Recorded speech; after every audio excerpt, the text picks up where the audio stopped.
Deer বিয়াস, আজকে আপনাদের মাঝে নোনা ট্যাংরা নিয়ে হাজির হলাম। বিয়াস, আপনারা দেখতেই পাচ্ছেন স্ক্রিনে এটি নোনা ট্যাংরা মাছের পোনা। এই মাছটি কীভাবে পুকুরে চাষ করবেন, এটির রেট কী পড়বে তা কিছু গুরুত্বপূর্ণ আলোচনা করব।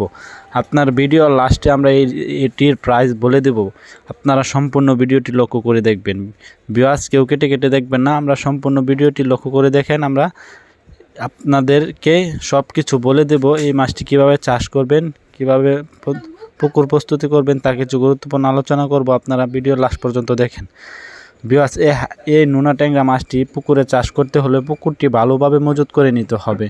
এটি রোদের আলো থাকতে হবে পুকুরে। বিয়াস, এই মাছটি চাষ করতে হলে রোদের আলো লাগবে পুকুরে। পুকুরে ময়লা আবর্জনা পুকুরে চাষ করতে পারবেন না, এটি ভালো মানের পুকুর লাগবে। বিয়াস, যেমন এই নোনা ট্যাংরা মাছটি পুকুরে চাষ করতে হলে 1 কেজি হারে চুন ব্যবহার করবেন, 1 কেজি টিএসপি সার, 1/2 কেজি ইউরিয়া সার ব্যবহার করবেন। তাহলে পুকুরটি মজুত হয়ে গেল। মজুত হওয়ার পরবর্তীতে আপনার পুকুরে পানি ঢোকাতে হবে। 3 থেকে 3.5 ফিট গভীরতায় পানি ঢোকাবেন। তারপরে প্রতি শতাংশে 500 থেকে 600 পিস এই মাছগুলা দিতে পারবেন। বিয়াস, আপনারা যারা নোনা ট্যাংরা মাছের পোনা খুঁজছেন তারা অবশ্যই আমাদের কাছ থেকে 2 থেকে 3 ইঞ্চি 4 ইঞ্চি পর্যন্ত আমাদের কাছ থেকে অ্যাভেলেবেল মাছের পোনা নিতে পারবেন।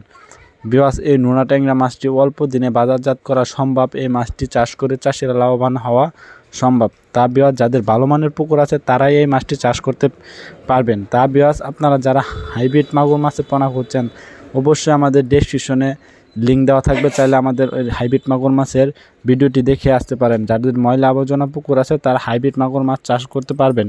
আমাদের ভিডিওর লিঙ্কে আপনারা আমার হাইব্রিড মাগুর মাছের ভিডিও পাবেন। তারা অবশ্যই আমাদের ওই ভিডিওটি ভালো লাগলে আপনারা হাইব্রিড মাগুর মাছের পোনা আমাদের কাছ থেকে একদম সীমিত প্রাইসে সংগ্রহ করতে পারবেন। আর এই নোনা ট্যাংরাটি পুকুরে চাষ করতে হলে ভালো মানের পুকুর প্রয়োজন। আসসালামু আলাইকুম।